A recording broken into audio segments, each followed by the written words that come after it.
corporations take hold of these things.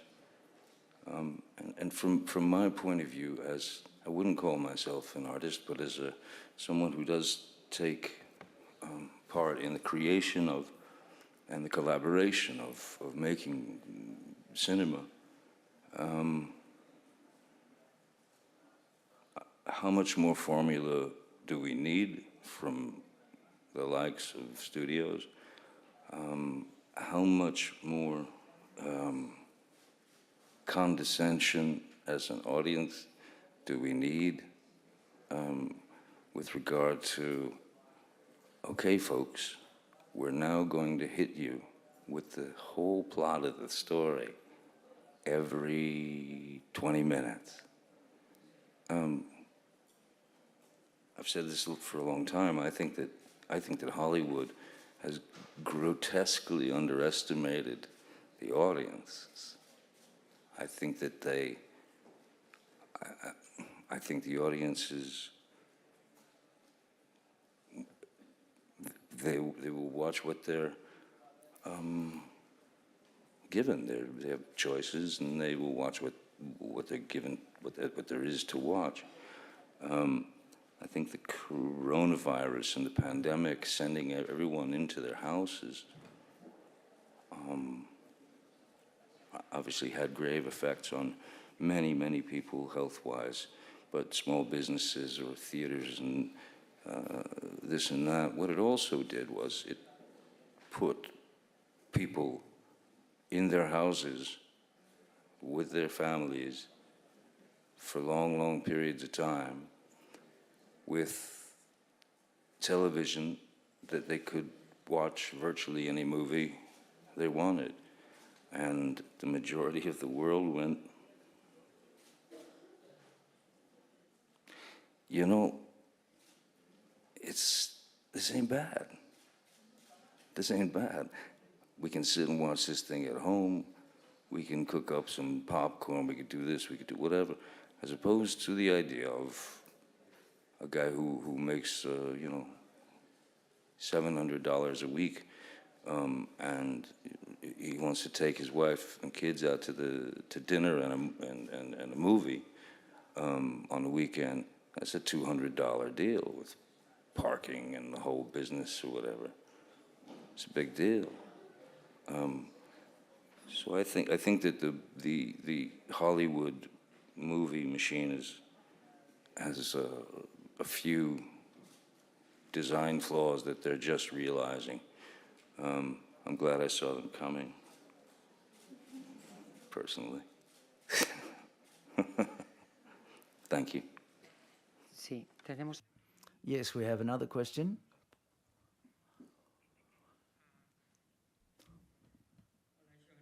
Hi, Johnny. Congratulations for this Donostia Award, which recognizes an impressive career and that has made you so popular. I would like to ask you, who are you going to remember tonight when you receive the award this evening, which is so prestigious? Who's going to come to mind when you receive it this evening? Well, first and foremost, the undying support of the festival.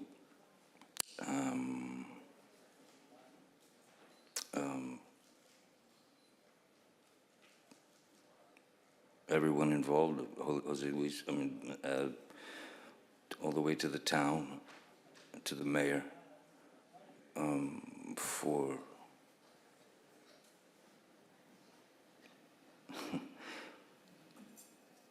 not buying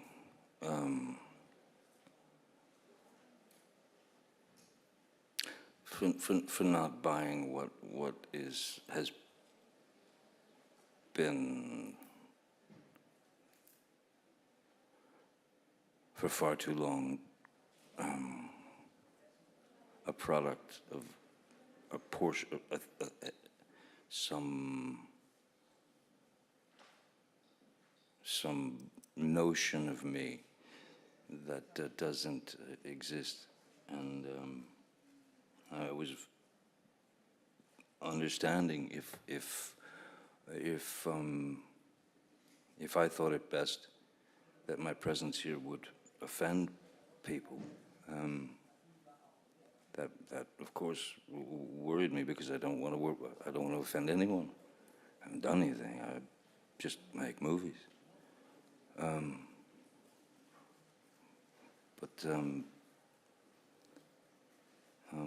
Everything in me knew that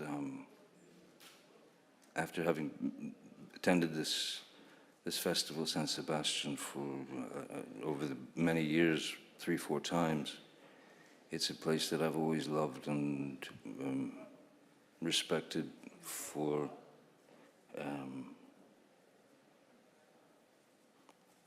for being a real film festival, a proper film festival that's not about schmoozing, and it's not about, it's about the films, and it's about the filmmaker. And for me to have been chosen to receive such a prestigious honor is very touching. It's very moving, and I'm super honored. I don't. Awards themselves are a strange beast. When it requires competition, I just don't like the idea of competition. I don't, myself personally, I never want to compete with anybody. I still don't want to. Everybody's just trying to do their best to get to tomorrow, right? So just the mere fact that there was somehow, probably by fluke mistake, my name came out of the hat to receive this, and I am. It's something that I hold in high honor. I really feel humbled by it, and always happy to come back here. Muy bien, gracias. Tenemos ahí. Okay, thank you very much. We have another question. This person has been waiting. Welcome, first of all, and over here.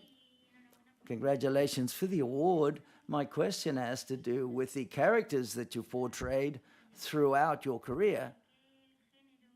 What genre have you felt more comfortable in, or what have you liked least in regards to portraying certain characters? Thank you very much. You just reminded me. Oh, sorry. I just said I'm sorry to a microphone. I have to go. You reminded me of something, a section of a question that the gentleman asked earlier about genres and things regarding cinema. When I was a little kid, silent film was very important to me, because there was a public television station that showed all these incredible Chaplins and Keatons and Lon Chaney's. And then what replaced that as I got a little older were the black and white horror films, of course, you know, the Frankenstein and Dracula, Wolfman, all that. And so I was always a big fan of horror films, you know, and which was one of the things that Tim Burton and I, when we first met, connected on, these obscure horror films. So I guess what I loved about the horror genre was that one could hide behind the makeup, the mask. One could escape the weight or the gravity of who you are, of yourself. You know,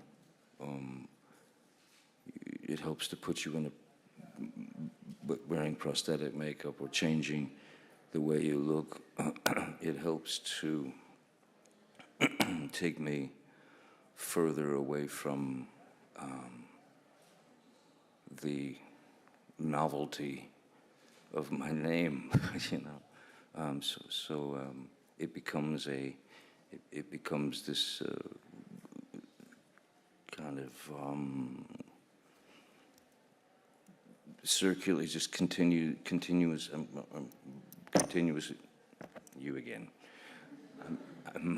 I'm constantly thinking about the character and where he may have gone wrong or where he may have done this or that.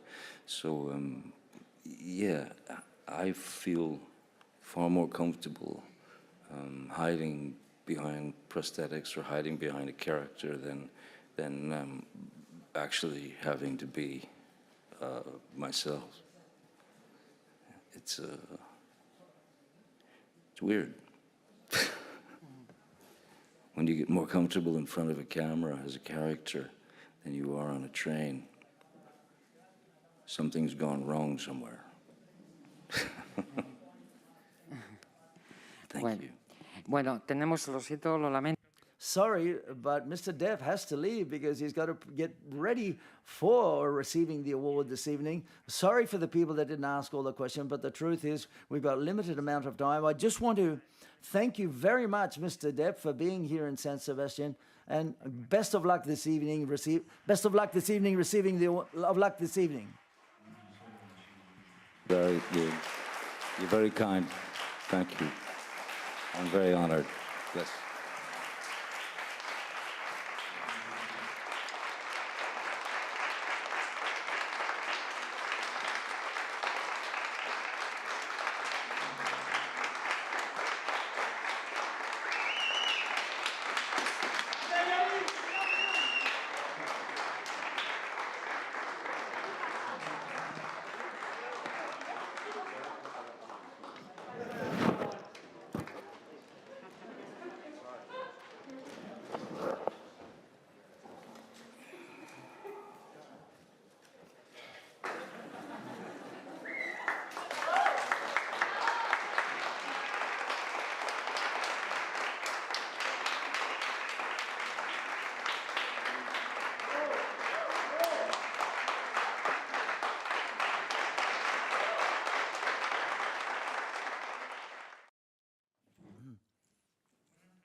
Hi, good afternoon, and welcome to the press conference of the Donostia Award of the 69th edition of the San Sebastian Film Festival. I think that invited guest doesn't need to be presented, Mr. Johnny Depp, who will receive this evening the award, and it's a pleasure to have him here with us as of last year, who visited us with a film, but this year he will be tributed with the award. I mean, I will later. Perfect. A lot of hands have been raised, so let's start with the questions. Please, the questions should focus upon the professional career of Mr. Depp. That's why he's here, to pay tribute to his cinematographic career or film career. And let's start with the back, out the back there, and I'll write down the names of whoever's raising their hand. Okay. I hope you can hear me, Mr. Depp.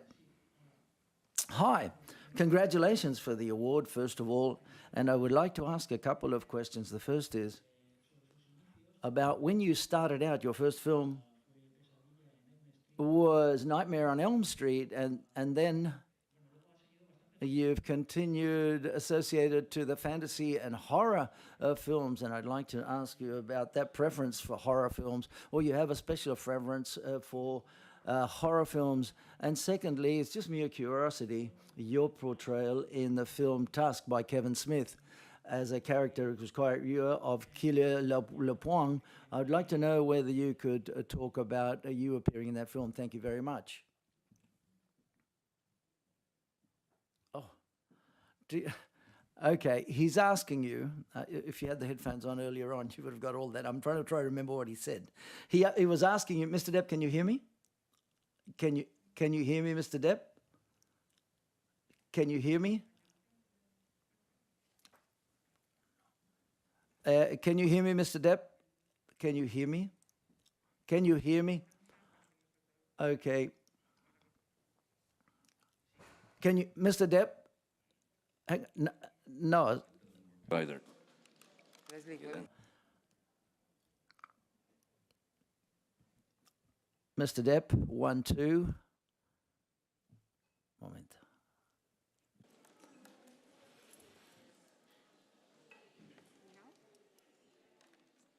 Mr. Depp, can you hear me now?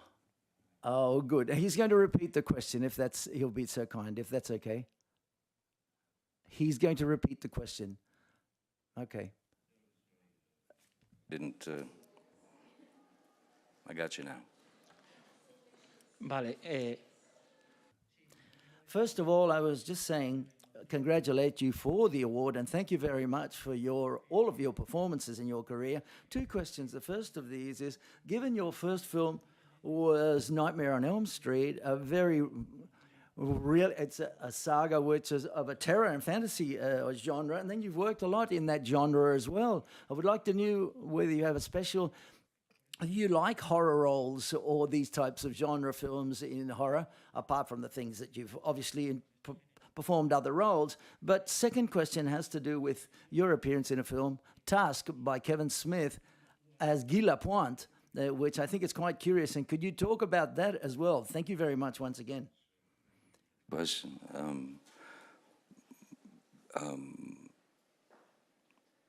what was the question again? No, I'm kidding. Yeah, I've chosen to. I don't know. I was chosen by the character almost of these people that I played. You know, that I've had the opportunity to play. It's a very strange thing when you have the image of all these Mazel Tov, of all these incarnations, various incarnations of yourself before you, when you see photographs or slice of footage of these characters, it takes me back to the memory of making the film and the feeling of being the character, but it's a strange thing. You pass them by, like, you know, not that you pass them by. It's like you put them away, and they reside in some dresser drawer inside you. You know, they're still there. The greatest actors for me were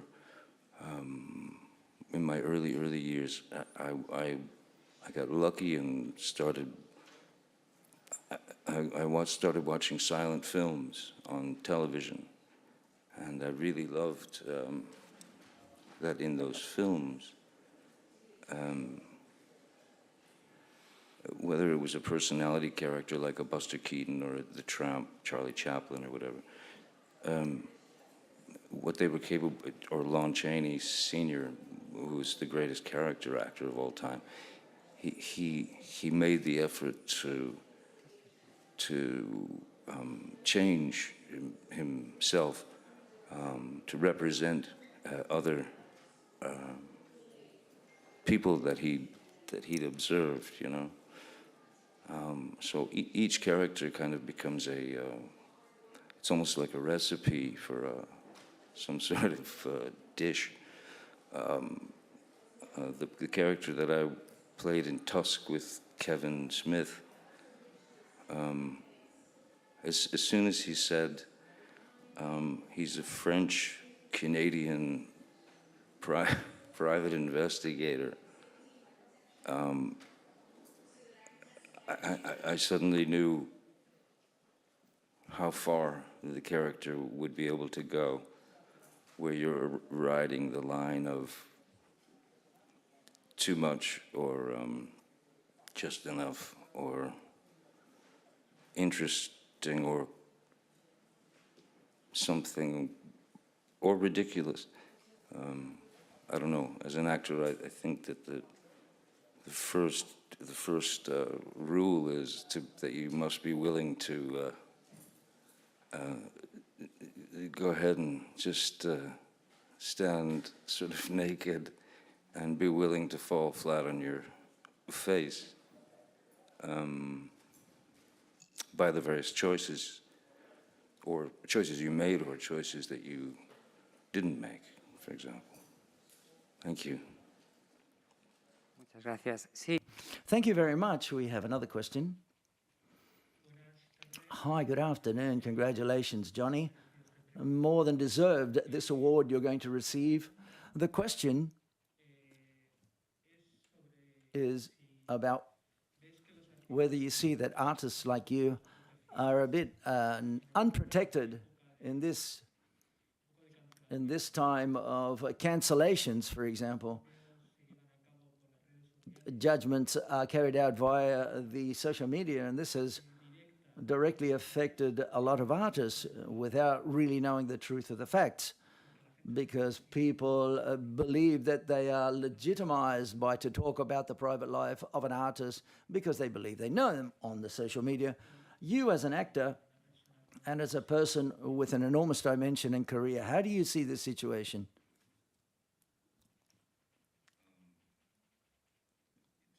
It's a complex, very complex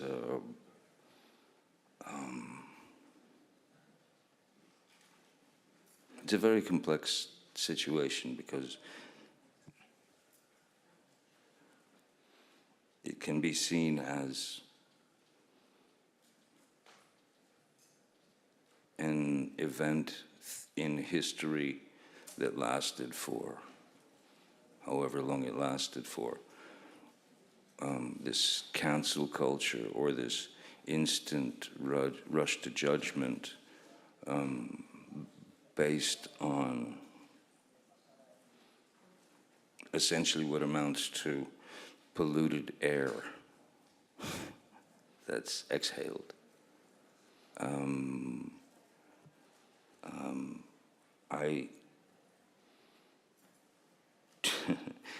Do I feel safe myself? Yeah, I do. I do now. Because it's important when you're faced with something as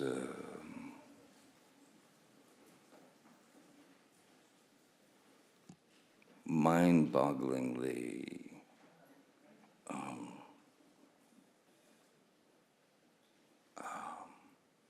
bewildering.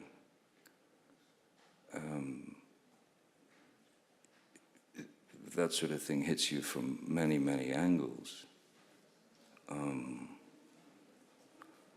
First is, what? What?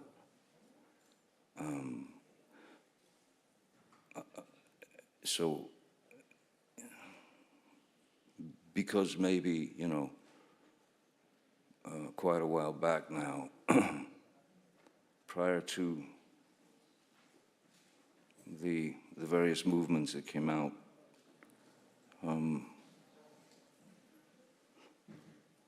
a couple with, I'm sure, the best of intentions. However,